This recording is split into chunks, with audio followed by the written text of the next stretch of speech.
ধন্যবাদ। তারুণ্যের উৎসব উপলক্ষে জাতীয় ফুটবল লীগ এটি শুরু হয়েছে। সেই ধারাবাহিকতায় আজকে সিরাজগঞ্জের যে খেলাটি হচ্ছে এটি সিরাজগঞ্জ বনাম ময়মনসিংহ জেলা। তো আমার তো অনুভূতিটা অনেক ভালো যে বাইরের একটি জেলা এখানে আমাদের সিরাজগঞ্জে এসেছে, বাইরের সেই জেলা সিরাজগঞ্জের সঙ্গে খেলছে। এটা আমার অত্যন্ত ভালো একটি অনুভূতি যে আমি নিজেও উপভোগ করছি খেলাটি এবং দর্শকরাও উপভোগ করছে।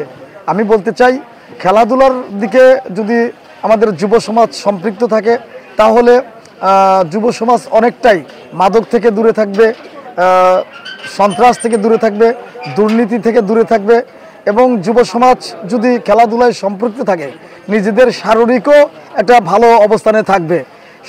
এই যে খেলাধুলা করলে ফুটবল খেললে এটা শরীর থেকে কিন্তু টক্সিন বের হবে।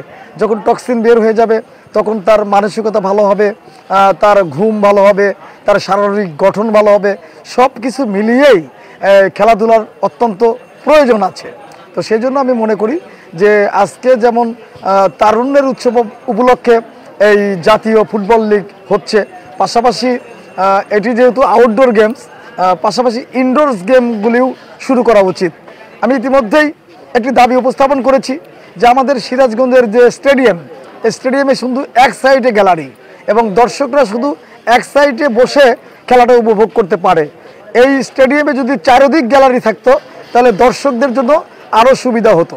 আপনারা লক্ষ্য করেছেন যে গত খেলায় যে ডিসি গোল্ড কাপটি হলো সেদিন কিন্তু বৃষ্টি ছিল, বৃষ্টির কারণে কিন্তু দর্শকরা ভিজে খেলাটি উপভোগ করেছে।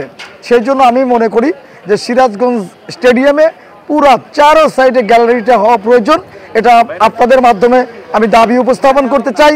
পাশাপাশি সিরাজগঞ্জে একটি ইনডোর স্টেডিয়াম হোক, এই দাবিটিও আপনাদের মাধ্যমে উপস্থাপন করতে চাই। ধন্যবাদ।